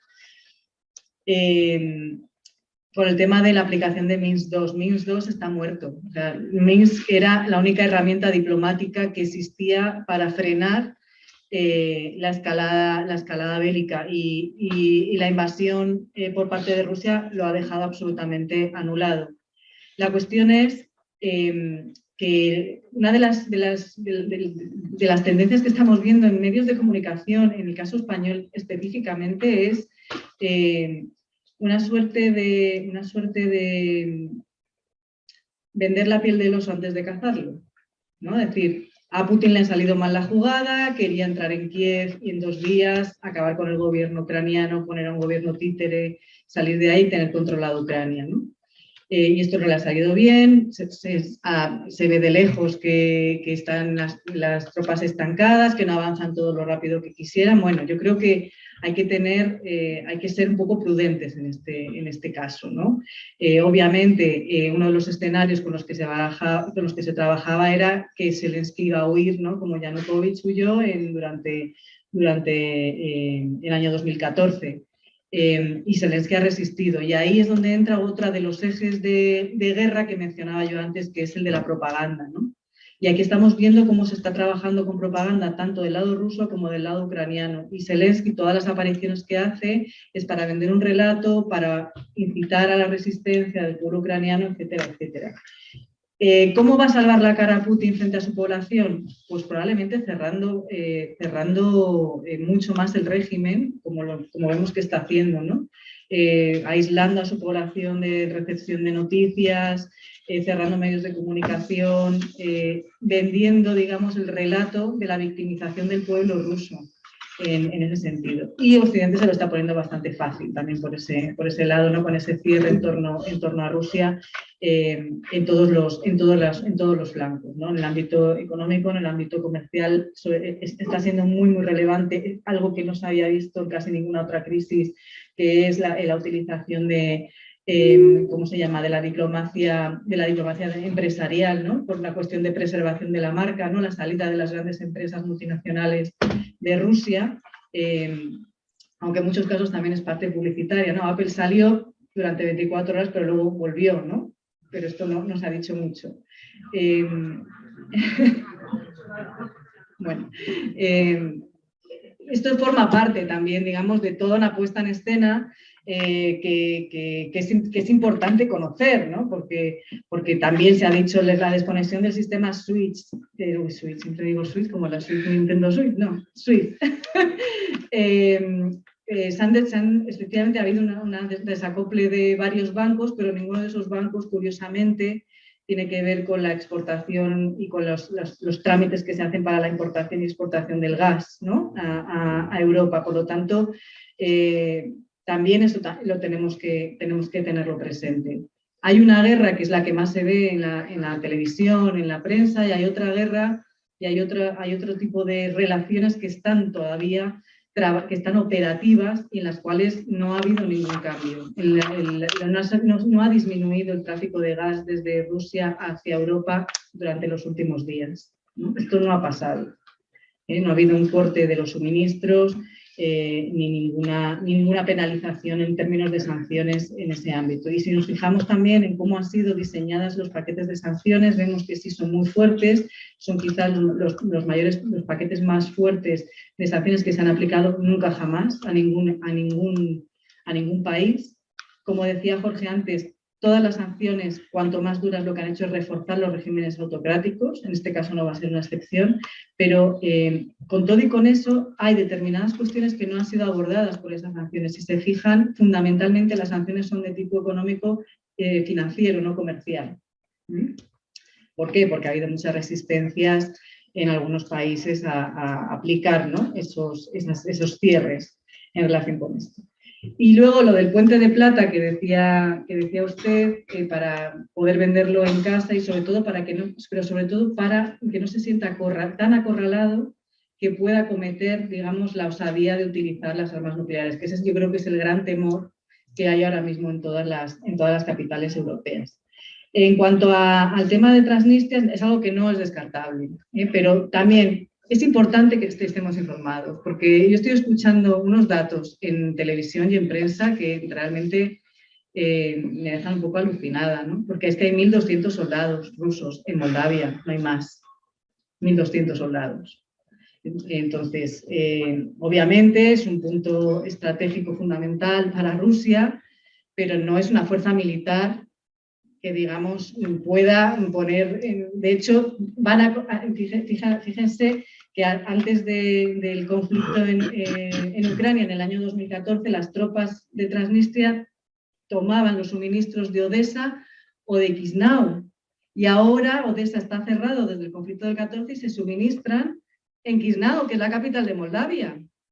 Obviamente ahora mismo hay una mayor tensión, pero vamos a intentar templar un poquito los ánimos porque no podemos tampoco estar lanzando alarma social de manera permanente. Y luego solamente una cosa para dar la palabra a Jorge en relación con el posicionamiento de China en el conflicto, que yo creo que ha sido de muy bajo perfil. China no se siente cómoda con esta agresividad y esta asertividad rusa.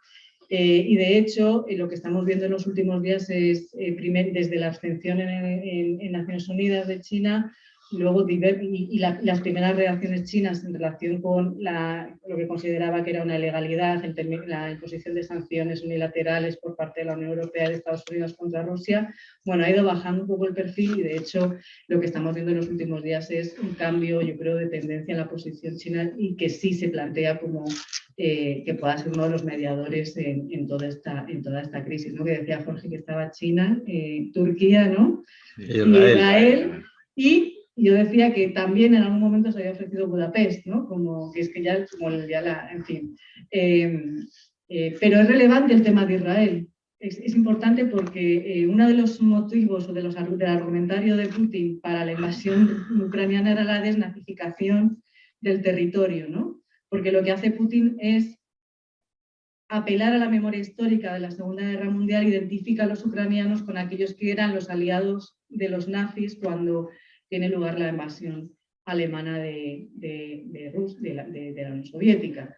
Y establece, digamos, ese paralelismo que apela a esa memoria histórica del pueblo ruso que luchó bravemente contra los nazis. El presidente ucraniano Zelensky es un tipo que es judío y que además procede del este ucraniano, es decir, de las zonas rusófonas. Y los dos únicos presidentes judíos en la actualidad son el israelí y el ucraniano, ¿no? Por eso también tuvo ese movimiento diplomático, el moverse, digamos, ir a hablar con Putin a Moscú. Yo creo que China se siente incómoda, veremos a ver cómo evoluciona los próximos movimientos, pero bueno, hay que confiar, yo creo que se podrá ir rebajando un poquito la tensión también. Jorge, China. Sí, por añadir brevemente a lo que comentaba Ruth, es verdad que a veces hay que distinguir como de la contundencia con que se anuncian estas medidas de luego la letra pequeña, ¿no? O sea, en el caso de Alemania con Nord Stream 2, el gasoducto está ahora mismo cancelado, o sea, está, digamos, detenido el proyecto, pero no se ha agotado por completo. Entonces, son diferencias de matiz, pero son importantes. Hace un par de días leía, no me acuerdo qué país europeo ahora mismo, se compromete con elevar su gasto de defensa al 2% del PIB, que es lo que ya está... No, bueno, el caso alemán es el más famoso, además han dicho cuántos van a gastar, o sea, que es un caso más concreto y además es un giro importante en el caso alemán, pero había otro país europeo, que no recuerdo cuál era ahora mismo, lo que decían, bueno, el 2%, pero para 2033. Y como, bueno, ese 2% ya es oficialmente la postura de la OTAN, en teoría es lo que tienes que gastar si estás en la OTAN y no se gastaba, y digamos que de aquí a 2033 pues es un poco como estas promesas de descarbonización en 2050, bueno, habrá que ver. Entonces hay que estar un poco atento. La respuesta ha sido muy contundente y es verdad que ha habido claramente algo se ha roto, algo ha cambiado en la respuesta europea y eso es evidente, pero hay que luego ir a la letra pequeña. Sobre la posición china, nada, brevemente, China efectivamente esto le pilla un poco con el pie cambiado, es decir, por un lado China tiene una doctrina oficial, ¿no? Nominalmente ser no intervencionista, ¿no? Digamos, que esta cosa de las intervenciones militares era lo que hacía Occidente y Estados Unidos y Irak y en Libia, y que China precisamente su atractivo para el resto del mundo era que sería una gran potencia que no haría este tipo de cosas. Pero Rusia es un socio estratégico importante. Dicho lo cual, también es un socio estratégico con el que tiene pues, tiranteces notables, ¿no? Por ejemplo, en Asia Central, donde los dos reclaman áreas de influencia. Bueno, en las provincias de lo que es el lejano oriente ruso, donde China ejerce bastante presión demográfica desde su lado de la frontera. En fin, es una relación que no está exenta de tiranteces y esa ambigüedad se manifestó, por ejemplo, en la votación de Naciones Unidas, donde China se abstuvo, ¿no? O sea, no votó en contra de la condena a Rusia, como sí hicieron, pues yo que sé, Bielorrusia, por ejemplo. Bueno, a lo mejor tal vez la idea, bueno, no la idea, pero una derivada de este régimen tan duro de sanciones puede ser que no lleve a Moscú a la mesa, pero sí obliga a Pekín, digamos, a forzar, a empujar a Moscú hacia la mesa de negociaciones. Dicho lo cual, esto, bueno, o sea, es verdad que tampoco hay que sobreestimar la capacidad de China como mediadora, ¿no? Es decir, tampoco China tiene un perfil elevado en este ámbito. Entonces, efectivamente, creo que la posición en la que le encuentra es ambigua y también francamente incómoda.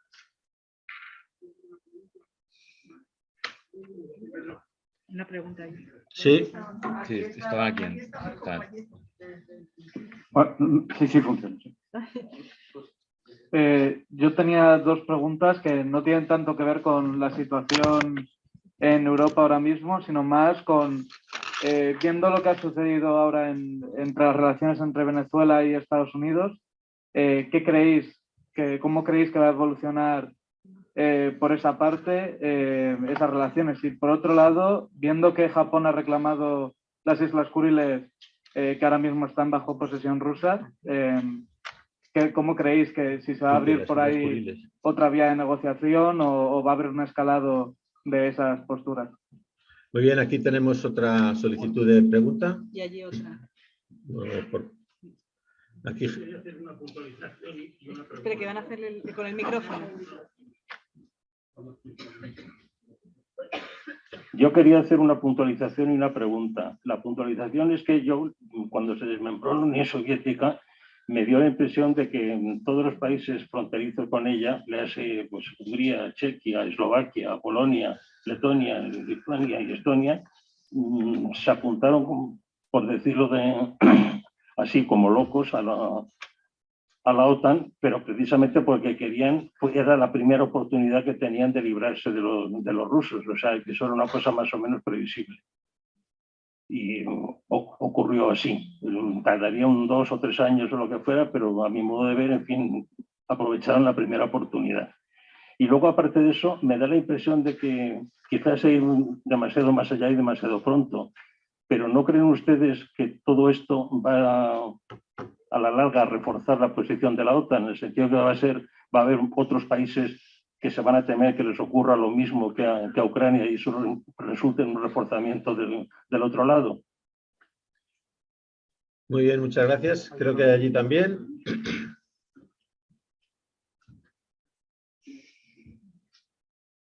Perdón, simplemente Putin ha avisado a Finlandia y Noruega que cuidado con entrar en la OTAN, a Suecia. Y se han iniciado los trámites para ingresar a Ucrania en la UE. ¿Eso no dificulta más las negociaciones? Y después otra pregunta. Si todavía el flujo de gas sigue saliendo, ¿por qué nos han subido tanto el gas? Bueno, muy bien. Tenemos tres bloques de preguntas. Empiezas, Jorge. Japón, Kuriles, Venezuela, Estados Unidos. Vale, voy a intentar responder deprisa. Vamos a ver. Bueno, Venezuela no soy especialista en Latinoamérica y la verdad es que no sé dar una respuesta aquí con conocimiento de causa que aporte gran cosa.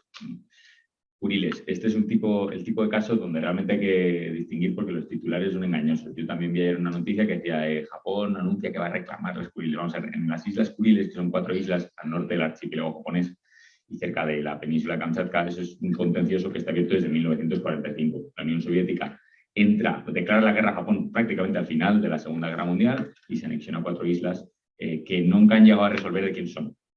Y en torno a las cuales pues, hay bastantes caladeros de pesca y demás, por eso tiene una disputa. Entonces, yo lo que he podido leer, que lo estoy mirando ayer, es que el ministro de Exteriores japonés reafirmó, en todo caso enfatizó la postura de Japón, que es que esas islas le pertenecen. Y los rusos me imagino que habrán dicho pues, por su parte, que le pertenecen a ellos. Pero eso es una cuestión que está abierta desde 1945, es decir, no... o bueno, de Japón yo tampoco soy un experto, pero además tienen como toda la cuestión de su constitución y el uso de la fuerza militar de manera unilateral, que no es un escenario como... Es que yo lo vi ayer también en las redes sociales y la gente se está pensando que, no sé, va a haber un desembarco anfibio de Japón en estas islas. No es el caso. Entonces, es esto. OTAN, sí, efectivamente, pues eso, la OTAN es la gran reforzada de esta crisis, porque de alguna forma su razón de ser, que había un poco menos que expirado con el colapso de la Unión Soviética, ¿no? Estaba un poco ahí a verlas venir, a ver para qué servía la Alianza Atlántica, ¿no? Y bueno, después sobre todo de la guerra contra el terror y la intervención fallida en Irak, todo aquello. Pues bueno, efectivamente, entonces, claro, ahí el caso es el de Finlandia y Suecia, que lógicamente, en vista de la situación actual, han dicho que están replantándose su postura. Sí, Rusia ha amenazado con consecuencias graves y demás, pero bueno, esto de momento yo creo que es un poco como lo de poner en alerta las fuerzas nucleares, el ruido de sables. Es decir, yo no soy analista militar, pero es verdad que Rusia ahora mismo, con la concentración de efectivos que tiene en Ucrania, no puede abrirse... No está en la posición de, digamos, lanzar una intervención similar en su frontera con Finlandia si decide acceder a la OTAN. Entonces, no sé, esto creo que de momento es la típica declaración que es alarmante, que muestra un pésimo juicio por parte de Putin, pero hay que ponerla en el lugar en el que le corresponde, que es como ruido de sables. Accesión a la Unión Europea, vamos a ver, esto es un proceso que tarda como una década, ¿no? Bueno, ¿y los turcos cuánto llevan? Llamando a la puerta y no han conseguido entrar. Entonces, esto creo que también entra en la categoría de gestos simbólicos que, bueno, pueden estar bien. Me parece que, es decir, vale, bueno, también se extendió a Georgia esta invitación, si no me equivoco. Se puede tener este gesto, un gesto moral de apoyo y demás, pero ojo con luego no estar a la altura de ese gesto, ¿no? Porque estamos hablando de un proceso que requiere 10 años y si lo estamos ofreciendo ahora, digamos, en un calentón ante esta crisis y luego pues arrastramos los pies, de nuevo estamos en la posición en la que se le ofrece a Ucrania cosas que luego no se le dan y se pone, de alguna forma, se compromete también su seguridad, es decir, con la cuestión de la OTAN, la mayor parte de los socios de la OTAN no querían integrar a Ucrania en la Alianza Atlántica, ¿no? Esto es así. Y esto no en absoluto justifica la reacción rusa, pero creo que tampoco, o sea, no exime de responsabilidad a la OTAN por generar este tipo de expectativas. Creo que la Unión Europea tiene que también, pues eso, tener este tipo de consideraciones en cuenta cuando hace este tipo de invitaciones. Sí, bueno, yo voy a empezar por aquí y voy al revés. Yo de Venezuela y de las islas japonesas no, o rusas o lo que sea, no voy a hablar. De ampliación a Ucrania. Yo creo que cuando tuvo lugar la crisis del año 2014, hubo muchos analistas y algún político avezado que confundió el tema de la perspectiva europea de Ucrania con la adhesión de Ucrania a la Unión Europea. Y esto generó bastante confusión, tanto entre la población ucraniana como entre la élite ucraniana. Y esto pues yo creo que lo personaliza muy bien Zelensky, ¿no? En ese capítulo de su serie, que yo creo que la ha visto ya todo el mundo, ¿no? Cuando recibe una llamada de Merkel y Merkel le dice: hey, que ya está en proceso, está en marcha la adhesión de tu país a la Unión Europea. Y dice: oh, pero qué buena noticia me das. Y dice: pues nada, voy a hablar ahora con la gente de la Rada y tal. Y dice: no, ¿pero con quién estoy hablando? ¿No es Montenegro? Dice: no, es Ucrania. Y dice: no, entonces me he equivocado y le cuelga el teléfono, ¿no? Bueno, pues es un poco así, ¿no? Llevamos con una perspectiva de ampliación en los Balcanes occidentales durante muchísimo tiempo, una región que ha tenido que atravesar una situación de posconflicto durísima, especialmente en el caso de Bosnia, pero no solo. Llevamos, no se sabe, la torta de años con el proceso de ampliación con Turquía. Y ahora, además, nos metemos en el jardín de ofrecer la candidatura a Ucrania, de manera, efectivamente, como un hecho simbólico, ¿no? De nuevo se ha vuelto a hablar de perspectiva europea, porque, y a continuación, claro, ¿qué es lo que han hecho? No es que se lo hayan ofrecido a Georgia, es que Georgia al día siguiente presentó los papeles para la adhesión y a las 5 horas Moldavia también presentó la adhesión. Es decir, los países de la estrategia oriental de la Unión Europea presentan toda su adhesión, salvo Armenia y Azerbaiyán, que por supuesto siempre se mantienen ahí, y Bielorrusia, ¿no? Que se mantienen al margen. Yo esto lo veo complicado primero por las dimensiones del territorio, en términos de procedimiento, ¿no? En dimensiones del territorio y peso específico de la población. Esto generaría, suponiendo que esto tirara para adelante, generaría muchos problemas a nivel del proceso de toma de decisiones.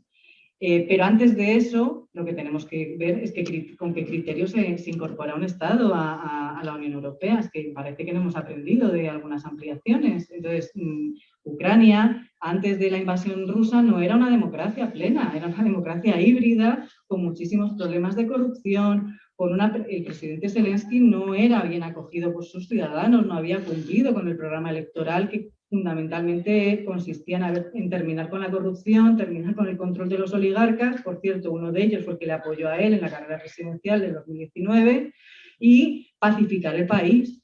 Ninguno de esos objetivos había cumplido cuando tiene lugar la invasión, ¿no? Primero por esas resistencias de Kiev a implementar los acuerdos de Minsk, que básicamente lo que solicitaban los Donetsk y Lugansk, que era la celebración de elecciones y un estatuto específico de autonomía en el territorio. Una suerte de federalización del territorio. Fíjense, un territorio que no recuerda los tamaños, número, pero que es tan enorme y es un Estado unitario, no es un Estado descentralizado. Y además es multinacional, multilingüe, multiétnico, y sin embargo hay poco reconocimiento de esa diversidad en ese Estado. Por lo tanto, yo el tema de la ampliación lo pondría bastante en cuarentena y sobre todo, como decía Jorge, hacerlo a largo plazo, en todo caso, ¿no? De todas maneras, vamos a ver cómo sale Ucrania de la guerra, ¿no? Porque esa es otra historia. Y en cuanto a la OTAN, es verdad lo que decía el caballero, que lo primero que hacen los estados de Europa Central, porque los que primero se adhieren son los de Europa Central, que no habían sido miembros de la Unión Soviética, lo hacen llevados por el miedo, por el terror a una potencial agresión rusa, ¿no? O soviética, en aquel momento soviética, luego rusa, porque tenían en su cabeza la memoria. La memoria histórica es fundamental. El Budapest del 56, Praga del 68, los acontecimientos de marzo de los 68 en Polonia, todo eso pesaba y pesaba mucho entre las poblaciones y los dirigentes polacos, húngaros y checos, en el momento de solicitar la adhesión. Hay quejas por parte de muchos académicos de la zona que dicen, ¿no?, que muchos analistas, fundamentalmente de la parte realista, ¿no?, de las relaciones internacionales, hablan de la expansión de la OTAN como si los estados, ¿no?, si los estados no hubieran dicho nada al respecto, como si hubieran sido tutorizados, digamos, por la OTAN, ¿no?, es lo que llaman el West Planning, ¿no? Esta reivindicación, ¿no? Bueno, pues efectivamente es que estos países tenían también su propia agenda y querían poder escapar precisamente de una potencial agresión, por supuesto que sí, y creo que ahí es muy importante también contar y recordar, ¿no?, esa memoria colectiva, esa memoria histórica a la que estamos apelando de manera constante en toda esta situación, especialmente en toda la zona del espacio postsoviético. Bien, muchas gracias. A mí me gustaría decir algo que mis dos compañeros de mesa me han pedido precisar, que tiene que ver con el tema de Venezuela y Estados Unidos, si se me permite, aunque sea el moderador de la mesa. Yo creo que la reunión entre esta delegación oficial norteamericana en el Palacio de Miraflores con el presidente Maduro, yo creo que abre un nuevo escenario. Abre un nuevo escenario en las relaciones entre los Estados Unidos y Venezuela. Seguramente todavía no podemos precisar qué alcance va a tener, hasta dónde va a llegar, pero sin duda alguna esto marca un antes y un después. No podemos olvidar que los Estados Unidos han sido el país que con más fuerza apoyó a Juan Guaidó en su reconocimiento internacional como presidente electo de Venezuela. Y fueron en torno a 50 o 50 y tantos países de la comunidad internacional quienes acabaron reconociendo a Guaidó, entre ellos España. Y este es un elemento importante. Y uno recuerda al presidente Juan Guaidó en el Capitolio de los Estados Unidos recibiendo el beneplácito del presidente Trump, etcétera, etcétera. Yo creo que desde el punto de vista político esto supone un giro importante. Yo creo que es un giro importante que Maduro va a intentar aprovechar, Y tengo la impresión que va a intentar aprovecharlo fundamentalmente en el espacio latinoamericano, que es el que ahora quizá le puede resultar más interesante. Porque si digamos que este giro se consolida o avanza, bueno, pues seguramente las relaciones de Maduro con López Obrador se van a intensificar. La relación también de Venezuela con la Argentina de Alberto Fernández se puede mejorar. La relación del nuevo Chile con Boric también quizá puede entrar en otra perspectiva. Y desde luego yo creo que esto marca también un antes y un después para todo el grupo de Lima, que fue quien en los años anteriores llegó toda la presión internacional, o al menos latinoamericana, sobre Venezuela. Ya digo, yo creo que marca un giro importante, no sabemos hasta qué extremo, pero desde luego tengo la impresión de que es un antes y un después. Una última pregunta. O dos preguntas. Aquí. Había unos chicos ahí al fondo. Sí, bueno. Ya está.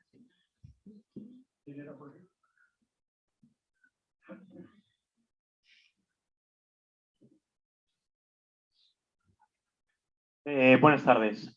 Ha mencionado Jorge al final de su presentación a Irán y yo me pregunto si a medio o largo plazo quizá estas tensiones sobre el precio de la energía pueden hacerse replantear al bloque occidental su postura frente a Irán como un nuevo suministrador seguro en lugar de Rusia.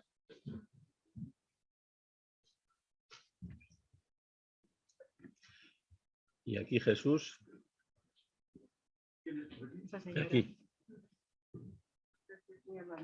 Hola, buenas tardes, muchas gracias. Mira, me ha dejado impactado el tema del periodista que se encuentra en Polonia, que has comentado, no sé las causas, bueno, ya nos los puede decir. Y sin embargo, Polonia, por lo que los medios, entre comillas, apuntan, está teniendo una actitud muy positiva en relación con la acogida de los refugiados. Parecía que Polonia pues se había, yo qué sé, humanizado en su sentido, que ya no era tan tan racista o tan facho. Bueno, entonces quería saber tu opinión sobre estos puntos. Polonia, ¿cómo está reaccionando ante este conflicto? Claro, que es importante. Cerramos, Ruth. Si no, si quiere Jorge responder a... No, empiezas tú y respondes sobre Polonia. Bueno, pues venga, respondo yo sobre Polonia y tú sobre Irán. Sobre Irán. Pues, a ver, Polonia. Polonia, cuando empieza esta crisis, cuando empieza la escalada de tensión en las fronteras con Ucrania, es importante recordar, porque no fue hace tanto, que está en un proceso abierto por vulneraciones flagrantes del Estado de Derecho, con un proceso abierto de la activación del artículo 7, con varias demandas por infracción en el Tribunal de Justicia de la Unión Europea, etcétera, etcétera, ¿no? Lo que estamos viendo en Polonia en realidad es algo que nunca ha cambiado, que es Polonia, su fuerza de trabajo extranjera siempre ha sido la población ucraniana. Los extranjeros que han ido siempre, los que han sustituido a la mano de obra polaca que emigró a Europa Occidental han sido ucranianos fundamentalmente, también tayikos, ¿no? Y uzbekos, pero sobre todo ucranianos. Y eso hace que haya una parte muy importante de población ucraniana residiendo en Polonia.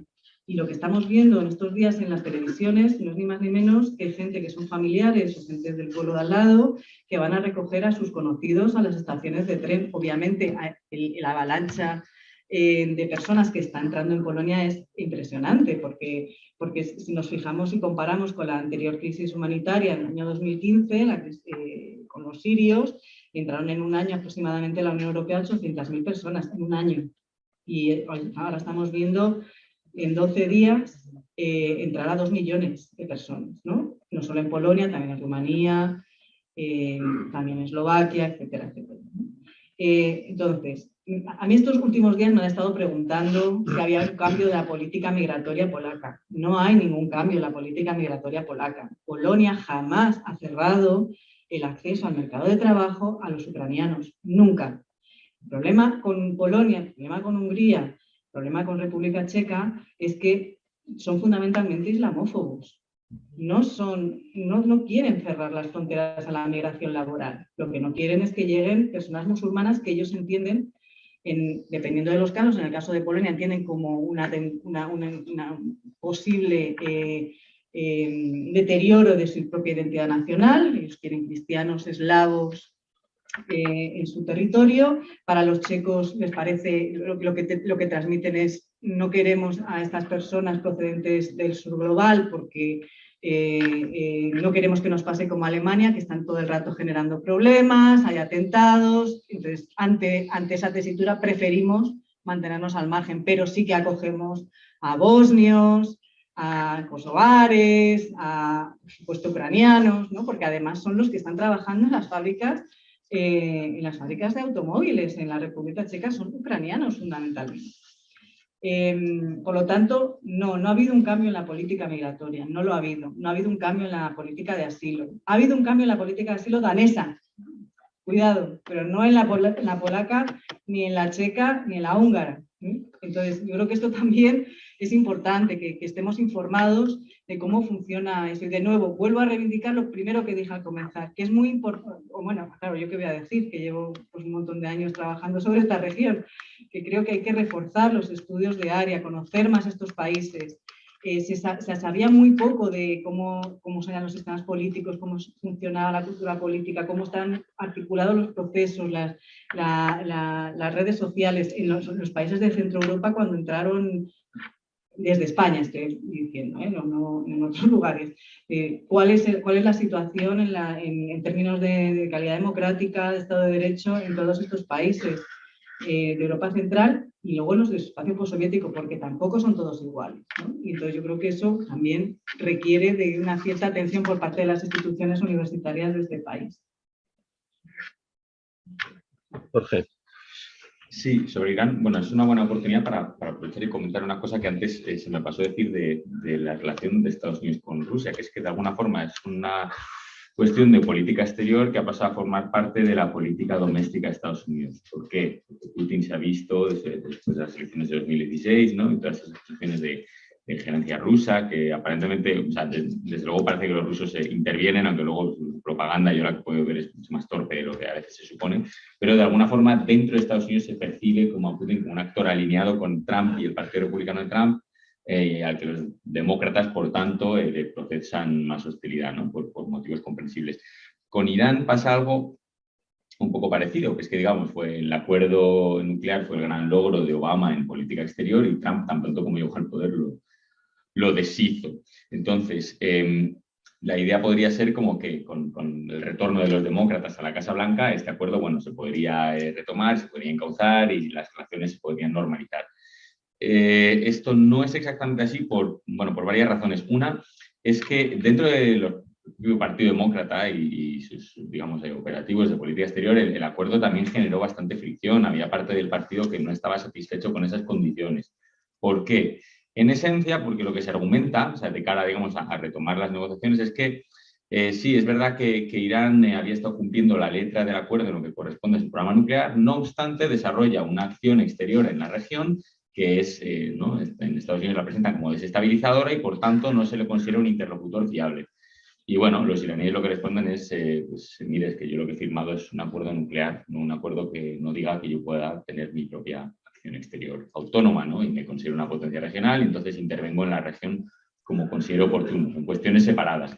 La idea al retomar las negociaciones es que se le quieran, digamos, pues apretar estas tuercas del acuerdo y por eso pues, aún hay fricciones que resolver en la relación entre Washington y Teherán.